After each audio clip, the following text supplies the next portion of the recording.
وذريعة إلى معرفته ورضوانه ونشهد أن لا إله إلا الله وحده خالق لا شريك له ومالك لا نذير له واحد لا ضد له وماجد لا ند له ونشهد أن سيدنا ونبينا وحبيبنا وسندنا ومولانا محمدا عبده ورسوله أما بعد فأعوذ بالله من الشيطان الرجيم بسم الله الرحمن الرحيم إنا أنزلناه في ليلة القدر وما أدراك ما ليلة القدر ليلة القدر خير من ألف شهر تنزل الملائكة والروح فيها بإذن ربهم من كل أمر سلام هي حتى مطلع الفجر.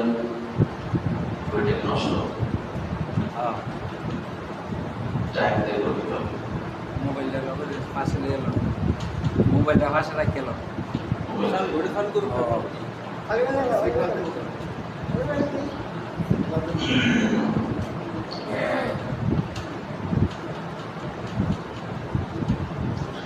সম্মানিত উপস্থিতি, আজ 23 রোজা 24 তারাবি, রমজানের একদম শেষ দশকে আমরা উপনীত হয়েছি। মহান আল্লাহ রাব্বুল আলামিন 12 মাসের মধ্যে সর্বশ্রেষ্ঠ মাস রমজান মাসে সর্বশ্রেষ্ঠ দিন জুমার দিন, পৃথিবীর সর্বশ্রেষ্ঠ জায়গা মসজিদে আল্লাহ ও রাসূল দ্বীন ও ইসলাম সম্পর্কে কিছু কথা বলার ও শোনার তৌফিক দান করেছেন। এই জন্য দিন থেকে শুকরিয়া আদায় করে বলি আলহামদুলিল্লাহ। সম্মানিত উপস্থিতি, গত জুমায় বলেছিলাম যে আল্লাহ হায়াতে বেঁচে রাখলে এই জুমায় শবে কদর এবং সদকায়ে ফিতর সম্পর্কে কিছু আলোচনা করব। ওমা তাওফীকি ইল্লা বিল্লাহ। লাইলাতুল কদর সম্পর্কে সম্পূর্ণ একটি সূরা সূরা কদর নাযিল হয়েছে 30 নম্বর পারায়, সূরার আয়াত সংখ্যা 5। এই সূরার ব্যাখ্যায় যাওয়ার আগে লাইলাতুল কদর কোন রাতে হতে পারে এই সম্পর্কে বুখারী মুসলিম শরীফের একটি হাদিস আপনাদেরকে শোনাই। বুখারী শরীফ হাদিস নাম্বার 2017, মুসনাদে আহমদ ইবনে হাম্বল হাদিস নাম্বার 24445। উম্মুল মুমিনিন আয়েশা রাদিয়াল্লাহু তাআলা আনহা বর্ণনা করেন, عن عائشة رضي الله تعالى عنها قال النبي صلى الله عليه وسلم تحروا ليلة القدر في الوتر من العشر الأواخر من رمضان. بالنبي صلى الله عليه وسلم ارشاد করেন, উম্মুল মুমিনিন আয়েশা রাদিয়াল্লাহু তাআলা আনহা এই হাদিসটি বর্ণনা করেন, বিশ্বনবী সাল্লাল্লাহু আলাইহি ওয়াসাল্লাম বলেন, তোমরা লাইলাতুল কদরকে তালাশ করো, খুঁজতে থাকো ফিল উইত্রি বেজোড় রাত্রিগুলোতে মিনাল আশরিল আওয়াখির শেষ দশকের মিন রমাদান রমজান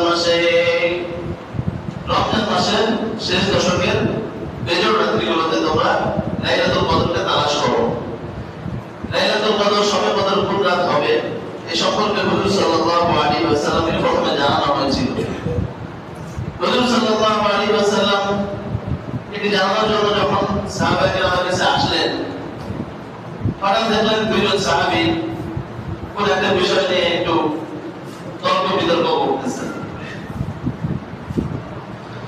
শুধুমাত্র নবীগণ মাসুম নিষ্পাপ ছিলেন, আর কেউ নিষ্পাপ না, সমস্ত সাহাবী জান্নাতি, কিন্তু মানুষ মাত্র কিছু টুকটাক ভুল তাদের হয়েছে। এই ব্যাপারে তাদের সমালোচনা করা যাবে না, কারণ তাদের সবাইকে আল্লাহ তাআলা জান্নাতি ঘোষণা করেছে। সুতরাং জান্নাতি মানুষ নিয়ে আলোচনা করা ঠিক না। এটা এক। দ্বিতীয় বিষয় হলো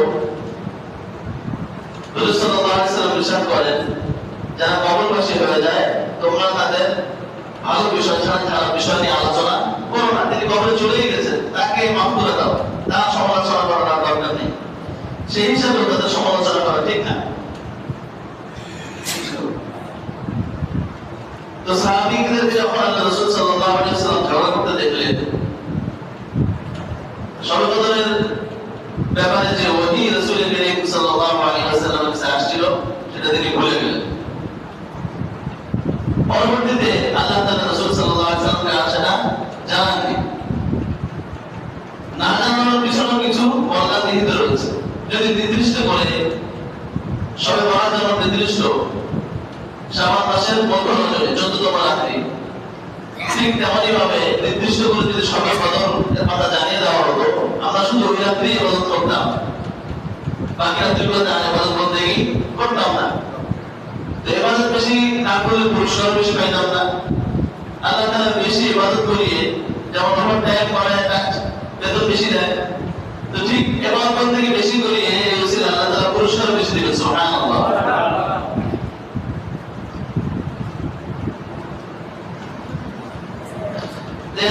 আমরা জানতে পারি যে সবে বদর শেষ দশকের মেজর রাত্রিগুলো যেগুলো এক রাত্রিতে হবে 21, 23, 25, 27, 29, যদি 30 এ রোজা হয়, আর যদি রোজা হয় 29 না, তাহলে 29 এ রমজানের রাত থাকতেছে না, ঈদের রাত হয়ে গেল। ইবনে মাজাহ শরীফ, নাসাই শরীফ হাদিস নাম্বার 2106 আনাস রাদিয়াল্লাহু আনহু বর্ণনা করেন, قال رسول الله صلى الله عليه وسلم دخل رمضان إن هذا الشهر قد حضركم وفيه ليلة خير من 1000 شهر। رمضان মাস যখন আসলো বিশ্বনবী সাল্লাল্লাহু আলাইহি ওয়াসাল্লাম বললেন, এই রমজান মাসে এমন একটি রাত আছে, লাইলাতুন খায়রুম মিন 1000 শাহরিন, যে রাতে ইবাদত বন্দেগী করা হাজার মাস ইবাদত বন্দেগী করার চেয়ে উত্তম। সুবহানাল্লাহ। এটা আমরা সবাই জানি, কিন্তু এই হাদিসে পরক্ষণে রাসূল করিম সাল্লাল্লাহু আলাইহি ওয়াসাল্লাম বলেন, মান হুরিমা ফাকাদ হুরিমাল খায়রা কুল্লাহ, এই মহান রাত্রিকে যে মিস করবে, যে এই রাত্রি থেকে বঞ্চিত থাকবে, যে রাত্রিতে ইবাদত বন্দেগী করবে না, হুরিমাল খায়রা কুল্লাহ, সমস্ত কল্যাণ থেকে সে বঞ্চিত থাকলো। নাউযু বিল্লাহ। ওয়ালা ইউহরামু খায়রা ইল্লা মাহরুম, কেবল হতভাগা ব্যক্তি এই রাতের কল্যাণ থেকে বঞ্চিত থাকে। নাউযু বিল্লাহ। আমরা কি কেউ হতভাগা হতে চাই? দুর্ভাগা। সুতরাং আমাদের প্রত্যেকেরই উচিত কম বেশি অল্প সময় হলেও মেজর রাত্রিগুলোতে ইবাদত বন্দেগী করা, এবং সব ধরনের ইবাদত বন্দেগী কিছু কিছু করে করা। কি কি ইবাদত করব সে সম্পর্কে পরে আলোচনা করছি। বুখারী শরীফ হাদিস নাম্বার 35, মুসলিম শরীফ হাদিস নাম্বার 760, আবু হুরায়রা রাদিয়াল্লাহু তাআলা আনহু বিশ্বনবী সাল্লাল্লাহু আলাইহি ওয়াসাল্লাম থেকে ইরশাদ নকল করেন, মান কামা লাইলাতুল কদরি ঈমানান ওয়া ইহতিসাবা গুফিরা লাহু মা তাকাদ্দামা মিন যামবিহি। বিশ্বনবী সাল্লাল্লাহু আলাইহি ওয়াসাল্লাম ইরশাদ করেন, মান কামা লাইলাতুল কদরি ঈমানান ওয়া ইহতিসাবা, যে ব্যক্তি লাইলাতুল কদরে ইবাদত বন্দেগী করবে, শর্ত হলো দুইটি। এক নম্বরে ঈমান থাকতে হবে। যদি ঈমানই না থাকে তাহলে তার ইবাদতের কোনো মূল্য আল্লাহ তাআলা দিবেন না। ঈমানের মূল্য ঠিক এমন, যেমন শূন্যের আগে সংখ্যা, শূন্যের আগে যদি সংখ্যা থাকে 1, 2, 3, এরপর যত শূন্য দিবেন সেটার মূল্য আছে। কিন্তু যদি কিছু না থাকে শুধু শূন্য, তাহলে সেটা কোনো মূল্য নেই। কিন্তু একটা সংখ্যা আছে, 7, 8, এরপর বিনামূল্য। এক নম্বর শর্ত হলো ঈমান থাকতে হবে, আল্লাহর প্রতি বিশ্বাস রেখে যে ইবাদত করবে। দুই নম্বর শর্ত ইহতিসাবান, আল্লাহ তাআলা এর বিনিময় দিবেন, পুরস্কার দিবেন, সওয়াব পাওয়ার আশা। ঈমানের সাথে এবং সওয়াব লাভের আশায় যে ব্যক্তি শবে কদরে ইবাদত করবে, ওফিরাহু মা তাকাদ্দামা মিন যামবিহি, তার জীবনের পিছনের সমস্ত গুনাহ সমূহকে আল্লাহ তাআলা মাফ করে দিবেন। সুবহানাল্লাহ। এই লাইলাতুল কদর এটি উম্মতে মুহাম্মাদের বৈশিষ্ট্য। শুধুমাত্র হুজুর পাক সাল্লাল্লাহু আলাইহি ওয়াসাল্লামের উম্মত আমরাই এই লাইলাতুল কদর পেয়েছি, অন্য কেউ পাননি। পূর্ববর্তী নবীর উম্মতরা কেউ এটা পাননি। কেন এটা দেওয়া হলো এ সম্পর্কে কয়েকটি ঘটনা আছে। তার মধ্যে একটি ঘটনা আপনাদেরকে শোনাই। ঘটনাটি কোনো কাল্পনিক বানানো গল্প কিচ্ছা নয়। বিখ্যাত তাফসীর গ্রন্থ তাফসীর ইবনে কাসীরে ইমাম ইবনে কাসীর রাহমাতুল্লাহি আলাইহি এই ঘটনাটি উল্লেখ করেন খণ্ড নম্বর 8 পৃষ্ঠা নম্বর 443। সে ঘটনাটা মূলত কি? كان في بني إسرائيل رجل يقوم الليل حتى يصبح। বনি ইসরাইলে মুসা আলাইহিস সালামের উম্মতের মধ্যে একজন ব্যক্তি ছিল যে অনেক ইবাদত বন্দেগী করতে পারত। কিছু মানুষ আছে যাদের আল্লাহ তাআলা অনেক ইবাদত করার সুযোগ দেন, এবং ইতিপূর্বে সম্ভবত একজন মুয়াজ্জিন সাহেব ছিলেন, দীর্ঘ 50 বছর এখানে আযান দিয়েছেন রফিক সাহেবের আব্বা। আসলে সবার সুযোগ হয় না এটা। উনি যেটা বলেন আমাদেরকে রাত্রে বেশিরভাগ সময় কোরআন তেলাওয়াত করতেন, মসজিদে থাকতেন। এমন কিছু মানুষ থাকে যারা অনেক ইবাদত বন্দেগী করে। বনি ইসরাইল একজন লোক ছিল এমন যে সারা রাত ইবাদত করত, ইয়াকুমুল লাইল, সারা রাত ইবাদত বন্দেগী করত, কখনো নামাজ, কখনো জিকির, কখনো কোরআন তেলাওয়াত। তুম্মা ইয়াজাহিদুল আদুওয়া বিন-নাহার, রাতে ইবাদত বন্দেগী করেছেন, এখন দিনে বিশ্রাম নেবেন এমন না। দিনে উনি আল্লাহর রাস্তায় জিহাদ করতেন। সুবহানাল্লাহ। রাতে ইবাদত, দিনে জিহাদ। আপনাদের প্রশ্ন হতে পারে এটা কি সম্ভব? সম্ভব। রাতে সারা রাত ইবাদত বন্দেগী করতেন, সকালে 2-3 ঘন্টা বিশ্রাম নিতেন, বাকি সারাদিন আবার আল্লাহর রাস্তায় জিহাদ করতেন। এই মুসলিম মুসল্লি এখানে উপস্থিত আছে, উনি বলতেছেন যে এখন আমরা দিনে রাত্রেবেলা ঘুম পাই না, 11টা-12টা থেকে। তখন গরমকালে ফজর নামাজ পড়ুন কি হবে? 4টার দিকে ফজর নামাজ হয়, আবার দিনের বেলা ডিউটি আছে। তো বলছে যে আমার গরমকালে 3 ঘন্টা ঘুমাইলেই চলে। তো 3 ঘন্টা ঘুমায় সে দিনের বেলা ডিউটি করতেছে, রাত্রেবেলা জাগতেছে। এটা যদি এই যুগে সম্ভব হয়, তো এই যুগে সম্ভব না। তো ওই ব্যক্তি এই কষ্ট মুজাহাদা করতেন যে সারা রাত ইবাদত বন্দেগী করতেন আর দিনে আল্লাহর রাস্তায় জিহাদ করতেন। এটা কতদিন? একদিন, 2 দিন বা 1 সপ্তাহ, 2 সপ্তাহ এমন নয়। ففعل ذلك 1000 شهر 1000 মাস ধরে সে এই ইবাদত বন্দেগী করতেছে। সুবহানাল্লাহ। 1000 মাস ধরে সারা রাত ঘুম নাই, ইবাদত, সারা দিন জিহাদ। এই ঘটনা যখন রাসূল করিম সাল্লাল্লাহু আলাইহি ওয়াসাল্লাম সাহাবীদেরকে শোনালেন, তখন সাহাবীদের মনে অনেক আফসোস হলো যে আমাদের বয়স তো 60 থেকে 70 এর মাঝামাঝি। আল্লাহ রাসূল সাল্লাল্লাহু আলাইহি ওয়াসাল্লাম 63 বছর বয়সে ইন্তেকাল করেছেন, আবু বকর রাদিয়াল্লাহু আনহু 63 বছর বয়সে। এখন আমরা হায়াত পাই 63 বছর। আর 1000 মাস সমান হয় কত? 83 বছর 4 মাস। আর বালিগ সাবালক হতে 15 বছর সময় লাগে। তো এই দিক থেকে 15 বছর যদি মাইনাস হয়, আবার ওদিক দিয়ে 50 এর পরে শরীর ক্লান্ত হয়ে যায়, ওদিক থেকে যদি আবার 13 বছর মাইনাস হয়, তো প্রায় 30 বছর এখানে শেষ। তো 60 থেকে 30 না, তাতে 32। দাদা আমি বলেছিলাম লোক এত বন্দেগী করবো, তারা যারা অনেক পুরস্কার পাবে, আমরা সময় কম পাইলাম, আমরা কম পাবো, আমরা বিচার করলাম, একটা আফসোস। আমরা যদি আমাদের বন্দেগী করতে না পারি, তাহলে পুরস্কার ওই পরিমাণ পাবো না। সাহাবায়ে কেরামের মনে এই দুঃখ, তারা অভিযোগ করলেন রাসূল করিম সাল্লাল্লাহু আলাইহি ওয়াসাল্লামের কাছে তাহলে তো আমরা সর্বশেষে উপর হয়ে আমরা পিছিয়ে পড়লাম, আমাদের হায়াত কম, ইবাদত বলতে কি করতে পারবো কম। হুজুর সাল্লাল্লাহু আলাইহি ওয়াসাল্লামকে আল্লাহ তাআলা সবচেয়ে বেশি ভালোবাসেন, সেই সুবাদে এই উম্মতকেও তিনি সবচেয়ে বেশি ভালোবাসেন। আল্লাহ তাআলা সঙ্গে সঙ্গে সূরা নাযিল করলেন, সূরাতুল কদর, সূরা নাযিল করলেন, লাইলাতুল কদরি খায়রুম মিন আলফি শাহর। তোমাদের দুঃখের কোনো কারণ নাই, আফসোসের কোনো কারণ নাই। তোমাদেরকে এমন একটি রাত প্রতি বছর দিব, যে রাতে ইবাদত করলে এই লোকের সারা জীবনের ইবাদত বন্দেগীর সওয়াব তোমরা পাবে। বনি ইসরাঈলের আগে বুজুর্গ উনি তো সারা জীবনে 1000 মাস ইবাদত করছেন, 83 বছর 4 মাস, আর আমরা সেটা প্রতি বছর সুযোগ পাচ্ছি। সুবহানাল্লাহ। এখন কোন ব্যক্তি যদি 10 বছর শবে কদরে ইবাদত করে, লাইলাতুল কদর জেগে ইবাদত করে, তাহলে সে 833 বছর 4 মাস ইবাদত সওয়াব পায়। সুবহানাল্লাহ। তাহলে বললেন 1000 মাস সমান 83 বছর 4 মাস, আর একটি শবে কদর যদি 83 বছর 4 মাস হয়, তাহলে 10টি 83 বছর 4 মাস কত হয়? দেখবেন 833 বছর 4 মাস হয়। আল্লাহ তাআলা আমাদের সকলকে শবে কদরকে মূল্যায়ন করার তৌফিক দান করুন। আমিন।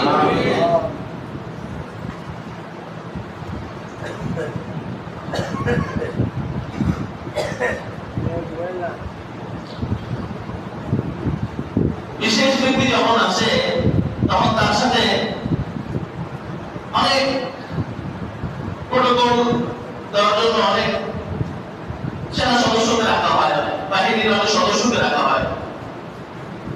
বর্তমান প্রধানমন্ত্রী তারিখে যখন এসেছেন, শত শত সেনাবাহিনীর সদস্যদেরকে প্রোটোকল দিচ্ছে। তো সারা বছরের মধ্যে সবচেয়ে ফজিলতপূর্ণ রাত হলো শবে কদর, এরপর হলো কি? শবে বরাত।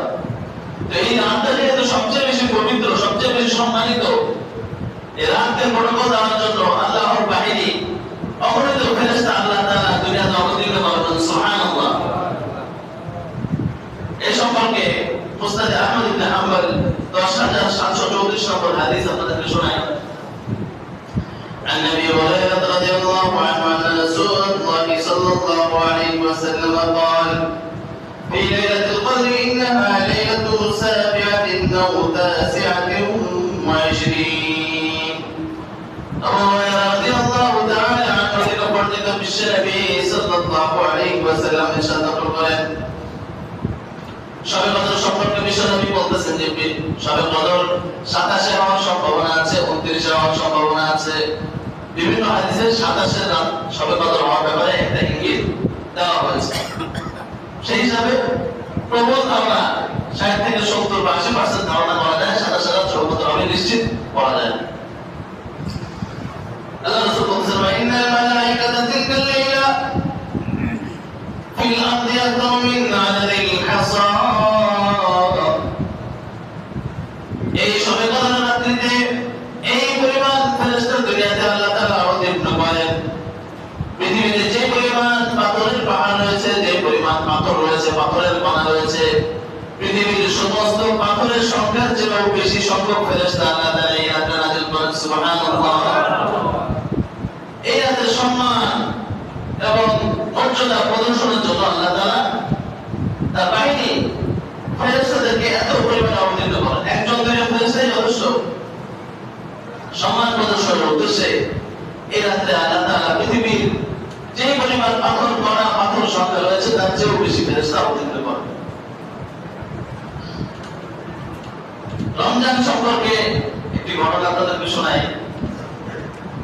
এক বুজুর্গ এক এলাকায় গেছেন মাহফিলে। রমজানের কয়েকদিন আগে ওনারা মাহফিলে বলেন, সামনে যেহেতু রমজান মাস আসতেছে, আপনারা সকলেই এই রমজান মাসে অনেক কদর করবেন, রমজান মাসে আল্লাহ তাআলাকে খুশি করার চেষ্টা করবেন। ওই গ্রামের মানুষ ছিল মূর্খ, ধর্মকর্ম সম্পর্কে এত কিছু জানে না, বুঝে না, পালন করে না। তারা বলতেছে যে হুজুর রমজান মাসটা কি?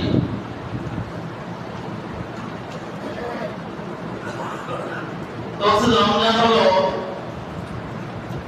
এমন একটি মাস যে মাসে একদম সুবহে সাদিক ফজরের সময় থেকে নিয়ে সূর্য ডোবা পর্যন্ত, সূর্য ওঠা থেকে নিয়ে সূর্য ডোবা পর্যন্ত আল্লাহকে রাজি খুশি করার জন্য না খেয়ে থাকতে হয়।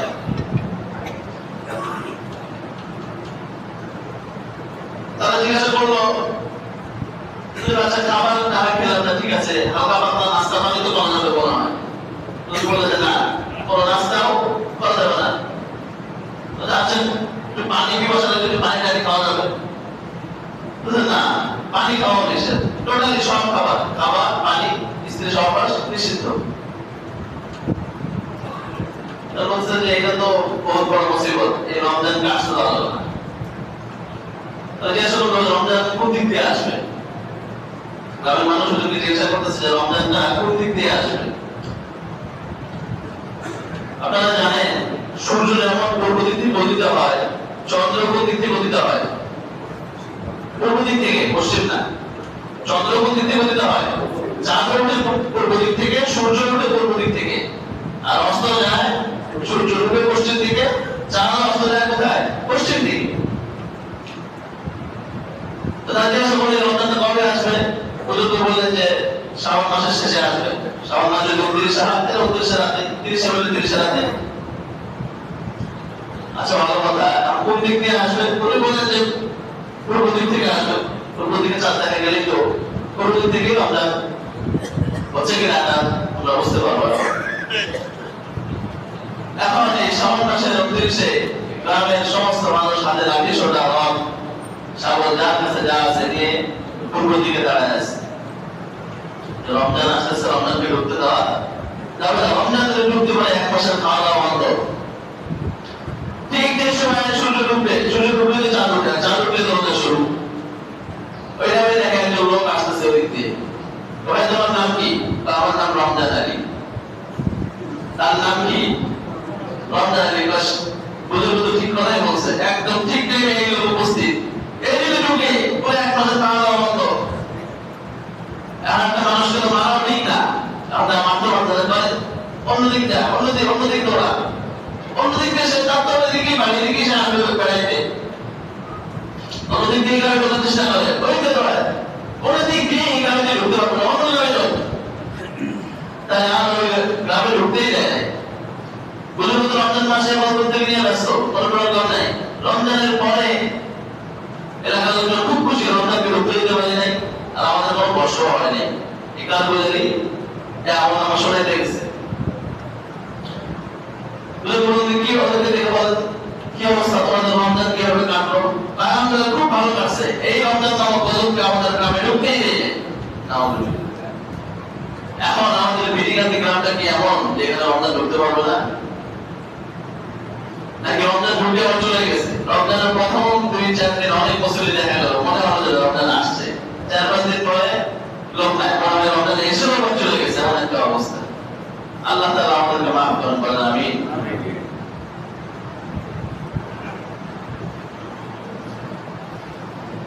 শবে কদরের বৈশিষ্ট্যর কারণ কি? এই সম্পর্কে আল্লাহ তাআলা একটা সূরা নাযিল করেছেন, সূরাতুল কদর। এই একটা সূরায় আল্লাহ তাআলা 5টি কারণ উল্লেখ করেন। এক নম্বর কারণ, ইন্না আনজালনাহু ফি লাইলাতিল কদর। আমি কোরআন নাযিল করেছি কদরের রাতে। সম্পূর্ণ কোরআন কদরের রাতে আল্লাহ তাআলা লৌহে মাহফুজ থেকে প্রথম আসমানে অবতীর্ণ করেন। এরপরে 22 বছর 5 মাস 14 দিন, সহজে বলতে গেলে 23 বছর জীবনে যখন যে ঘটনা সামনে আসে সেই ব্যক্তিতে আল্লাহ তাআলা কোরআন নাযিল করেন। প্রথম আসমান থেকে 2টা দিন কোরআন অবতীর্ণ হয় কত দিনে? 23 বছরে। কিন্তু লৌহে মাহফুজ থেকে প্রথম আসমানে কোরআন অবতীর্ণ হয় 1 রাতে, সেটা কোন রাত? লাইলাতুল কদর। কোরআন যেদিকে যাবে সেটাই দামি হয়ে যাবে, সুবহানাল্লাহ। তার কারণ কি? তার কারণ হলো কোরআন আল্লাহর কথা। আল্লাহ কি দামি না বেদামি? দামি। শুধু আল্লাহর কথাও দামি। এই কোরআন যে রাতে নাযিল হলো সেই রাত 1000 মাসের থেকে উত্তম, সুবহানাল্লাহ। এই রাত যে মাসে রমজান মাস, সেই মাস সুবহানাল্লাহ। যে নবীর উপর নাযিল হলো সেই নবী সর্বশ্রেষ্ঠ নবী, সুবহানাল্লাহ। যেই উম্মতের জন্য পথ প্রদর্শক হিসেবে এই কোরআন অবতীর্ণ হয়েছে সেই উম্মতের সবচেয়ে দামি উম্মত, সুবহানাল্লাহ। তো লাইলাতুল কদর দামি হওয়ার এক নম্বর কারণ হলো এই রাতে কোরআন নাযিল হয়। দুই নম্বর কারণ আল্লাহ তাআলা এই বলতেছেন লাইলাতুল কদরি খায়রুম মিন আলফি শাহর। আল্লাহ তাআলা এই রাতকে আল্লাহ তাআলার ইচ্ছা, আল্লাহ তাআলা যাকে ইচ্ছা তাকে দামি বানান, যে সময়কে ইচ্ছা সেই সময়কে, যে দিনকে ইচ্ছা সেই দিনকে, যে রাতকে ইচ্ছা সেই রাতকে দামি বানাতে পারেন, সুবহানাল্লাহ। তো আল্লাহ তাআলা এই রাতকে হাজার মাসের থেকেও উত্তম সাব্যস্ত করেছেন। দুই নম্বর কারণ কেন? তিন নম্বর তানাজ্জালুল মালাইকাতু। বাতায় বললাম এটা হাদিস থেকে সূরাতুল কদরে আল্লাহ তাআলা বলছেন যে তানাজ্জালুল মালাইকাতু, মালাকুল এক বছর ফেরেশতা, মালাইকাতুল বহু বছর অনেক ফেরেশতা। ফেরেশতার সংখ্যা ঠিক কত এটা আল্লাহ তাআলা উল্লেখ করেননি। তানাজ্জালুল মালাইকাতু, অগণিত ফেরেশতা এই রাতে অবতীর্ণ হন, এজন্য এই রাত সবচেয়ে দামি, সুবহানাল্লাহ। চার নম্বর কারণ তানাজ্জালুল মালাইকাতু ওয়ার রূহ, রূহ অবতীর্ণ হয়, এই রাতে রূহ অবতীর্ণ হয়। রূহ মূলত কি? সূরা বদর আছে তানাজ্জালুল মালাইকাতু ওয়ার রূহ, রূহের ব্যাখ্যা কি? রূহের ব্যাখ্যা সম্পর্কে 6টি অভিমত পাওয়া যায়। নম্বর 1, রূহ দ্বারা যেটা বোঝানো হয়েছে জিবরাইল আলাইহিস সালাম। রূহের অর্থ কি? জিবরাইল আলাইহিস সালাম সমস্ত ফেরেশতা অবতীর্ণ হন। ব্যাপকভাবে সমস্ত ফেরেশতার নাম না হলেও তিনি যেহেতু সম্মানিত, সবচেয়ে সম্মানিত ফেরেশতা, এই জন্য জিবরাইল আলাইহিস সালাম নাম আলাদাভাবে উল্লেখ করা হলো রূহ। কোন জায়গায় বক্তৃতা হলে, কোন কনফারেন্স সমাবেশ হলে সভাপতি, উপদেষ্টা এদের পদগুলো উল্লেখ করা হয়। এরপর উপবিষ্ট শ্রোতা মণ্ডলী এদের নাম উল্লেখ করা হয় না। তো সাধারণ ফেরেশতাদের নাম উল্লেখ করা হলো না, সমস্ত ফেরেশতা। কিন্তু জিবরাইল আলাইহিস সালাম যেহেতু সবচেয়ে দামি, এজন্য বিশেষভাবে ওনার নাম মনে আবার উল্লেখ করা হলো রূহ। এখানে একটা ব্যাখ্যা হলো যে রূহ তার উদ্দেশ্য এমন কয়েকজন ফেরেশতা যার কাছে সাত আসমান এবং জমিন খাবারের একটি লোকমান, সুবহানাল্লাহ। তিন নম্বর ব্যাখ্যা, রূহ তার উদ্দেশ্য ফেরেশতাদের ওই দল যারা শুধুমাত্র শবে কদরকে কেন্দ্র করেই দুনিয়াতে আসেন, সুবহানাল্লাহ। চার নম্বর ব্যাখ্যা হলো রূহ বিশেষ একটি মাখলুক যারা খাবার খায় কিন্তু তারা ফেরেশতাও না মানুষও না। যেমন জিনদের মধ্যে যারা ভালো আছে তারাও খাবার খায় কিন্তু তারা কি না? ফেরেশতাও না মানুষও না। 5 নম্বর, রূহ তার উদ্দেশ্য ঈসা আলাইহিস সালাম। কোরআনুল কারীমে আল্লাহ তাআলা উল্লেখ করেন যে ঈসা আলাইহিস সালামকে আল্লাহ তাআলা জীবিত অবস্থায় আসমানে উঠিয়ে নিয়েছেন। তো এই রাতে, উল্লেখপূর্ণ রাতে তিনি যেহেতু জীবিত আছেন এবং বলতে করার জন্য ফেরেশতাদের সাথে ঈসা আলাইহিস সালাম আসমান থেকে দুনিয়াতে অবতীর্ণ হন, সুবহানাল্লাহ। যদিও আমাদের নবী হযরত মুহাম্মদ সাল্লাল্লাহু আলাইহি ওয়াসাল্লাম মারা গিয়েছেন, ঈসা আলাইহিস সালাম তখন শেষ যুগে আবার আসবেন দুনিয়াতে। আপনি যদি এই রাতে ইবাদত করেন তাহলে মজার ব্যাপার হলো এই রাতে এমন একটি বিষয় আপনি পাচ্ছেন যে আপনার সাথে একজন নবীও এই রাতে ইবাদত করতেছেন, সুবহানাল্লাহ। নবীর ইবাদত কবুল হবে এই বিষয়ে যদি আল্লাহ তাআলা আমাদের ইবাদত কবুল করে দেন। 6 নম্বর, রূহের অর্থ, রূহ হলো আল্লাহ তাআলার একটি বিশেষ রহমত যেটা কেবলমাত্র এই রাতে আল্লাহ তাআলা নাযিল করেন, সুবহানাল্লাহ। যারা এই রাতে ইবাদত করবে তারাই এই ফজিলতটা পাবে। সবাই কি একটা সরো? আচ্ছা, সংক্ষেপে আপনাদেরকে বলি, সবে কদরে আমরা যে আমলগুলো করতে পারি। নাম্বার 1, দোয়া। এই রাতে দোয়া কবুল হয়। নাম্বার 2, তেলাওয়াত। কোরআন তেলাওয়াত হলো সর্বোত্তম ইবাদত। সহিহ ইমাম বাইহাকী হাদিস নাম্বার 2208, রাসূল করিম সাল্লাল্লাহু আলাইহি ওয়াসাল্লাম ইরশাদ করেন, তাতুল কুরআন আলা সাইরিল কালাম তাফাদ্দার রহমান আলা সাইরিল খালকিহি। কোরআনের মর্যাদা অন্য সমস্ত ইবাদতের প্রতি, অন্য সমস্ত ইবাদতের উপর মর্যাদা ঠিক এমন যেমন আল্লাহ তাআলার মর্যাদা মাখলুকের উপর, সুবহানাল্লাহ। নাম্বার 3, জিকির। জিকির আমরা করতে পারি, কারণ যে ব্যক্তি জিকির করে, জিকির অর্থ স্মরণ করা, যে ব্যক্তি আল্লাহকে স্মরণ করে আল্লাহ তাআলা তাকে স্মরণ করেন, সুবহানাল্লাহ। সূরা বাকারা 152 নম্বর আয়াতে আল্লাহ তাযকুরুনি আযকুরুকুম, তোমরা আমাকে স্মরণ করো আমি তোমাদেরকে স্মরণ করব। 4 নম্বর নামাজ, সবচেয়ে সহজ এই আমলটা আপনাদেরকে বলতেছি। মুসলিম শরীফ হাদিস নাম্বার 656, বিশ্বনবী সাল্লাল্লাহু আলাইহি ওয়াসাল্লাম ইরশাদ করেন, মান সাল্লাল ইশা ফি জামাআতিন, যে ব্যক্তি ঈশার নামাজ জামাতের সাথে আদায় করলো, ফাকান্নামা কামা নিসফাল লাইল, সে যেন অর্ধেক রাতে দাঁড়িয়ে দাঁড়িয়ে ইবাদত করলো। ওয়া মান সাল্লাল ফাজর ফি জামাআতিন, আর যে ব্যক্তি ফজরের নামাজ জামাতের সাথে আদায় করলো, ফাকান্নামা কামা লাইলা কুল্লা, সে যেন সারা রাত দাঁড়িয়ে দাঁড়িয়ে ইবাদত করলো। আপনি যদি অন্য কোনো আমল নাও করতে পারেন, বেজর রাত্রিগুলোতে ঈশার নামাজ, ফজরের নামাজ জামাতের সাথে পড়েন, তাহলে আপনি সারা রাত ইবাদত করার সওয়াব পাবেন। সুবহানাল্লাহ। নাম্বার 5 সালাত, এই রাতে যদি আপনি সাদকা করেন তাহলে 83 বছর 4 মাসের চেয়েও বেশি সাদকা করার চেয়ে উত্তম হবে। সুবহানাল্লাহ। সর্বশেষ সাদকা ফিতরের পরিমাণটা আপনাদেরকে বলে দিই। সাদকা ফিতর ওয়াজিব হয় তার উপরে